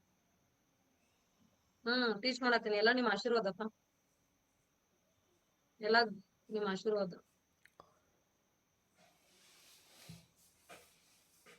Sir slow ಹೇಳಂತ. ಸ್ಲೋ ಮಾಡಿದಕ್ಕೆ ಇನ್ನ 1ನೇ ಪಾಠದೊಳಗಡೆ 5ನೇ ದಿನನು 1ನೇ ಪಾಠದಾಗ ಇದ್ದೀನಿ. ಇನ್ನ ಫಿಫ್ತ್ ಡೇ ಇದು. ಸೊ ಇನ್ನ 1ನೇ ಪಾಠದಾಗ ಇದ್ದೀನಿ. ಇನ್ನ ಹೆಂಗ್ ಸ್ಲೋ ಹೇಳ್ಬೇಕು ನಿಮಗೆ? ಬಿಳಿ ವರ್ಣಕಗಳು ಅಂತ ಹೇಳ್ತೀವಿ, ಅಥವಾ ಲೂಕೋಪ್ಲಾಸ್ಟ್ ಅಂತ ಕರಿತೀವಿ. ಬಿಳಿ ವರ್ಣಕಗಳು ಅಥವಾ ಲೂಕೋಪ್ಲಾಸ್ಟ್ ಅಂತ ಹೇಳ್ತೀವಿ. ಹೌದಾ, ಸೊ ಬಿಳಿ ವರ್ಣಕಗಳು ಅಂತ ಕರಿತೀವಿ ಅಥವಾ ಲೂಕೋಪ್ಲಾಸ್ಟ್ ಅಂತ ಕರಿತೀವಿ. ಸೊ ಬಿಳಿ ವರ್ಣಕಗಳು ಏನಾಗ್ತಾವ ಅಂದ್ರ ಸಸ್ಯಗಳಲ್ಲಿ ಎಲ್ಲೆಲ್ಲಿ ಕಲರ್ಲೆಸ್ ಪಾರ್ಟ್ ಏನ್ ಕಾಣಿಸುತ್ತೋ, ಕಲರ್ಲೆಸ್ ಪಾರ್ಟ್ ಅಂತಂದ್ರೆ ವರ್ಣರಹಿತವಾಗಿರ್ತಕ್ಕಂತ ಪಾರ್ಟ್ ಏನೇನಿರುತ್ತೋ, ವರ್ಣರಹಿತವಾಗಿರ್ತಕ್ಕಂತಹ ಪಾರ್ಟ್ಸ್ ಒಳಗಡೆ ಕಂಡು ಬರೋದು ಯಾವ್ದು ಅಂತಂದ್ರೆ ಬಿಳಿ ವರ್ಣಕ ಅಂತ ಹೇಳ್ತೀವಿ. ಅಥವಾ ಬಣ್ಣ ಇಲ್ಲದೆ ಇರೋದು ಕಲರ್ಲೆಸ್ ಏನ್ ಪಾರ್ಟ್ಸ್ ಇರ್ತಾವ, ಲೈಕ್ ರೂಟ್ಸ್, ಅದ ಬೇರುಗಳಂತ ಏನ್ ಹೇಳ್ತೀವಿ.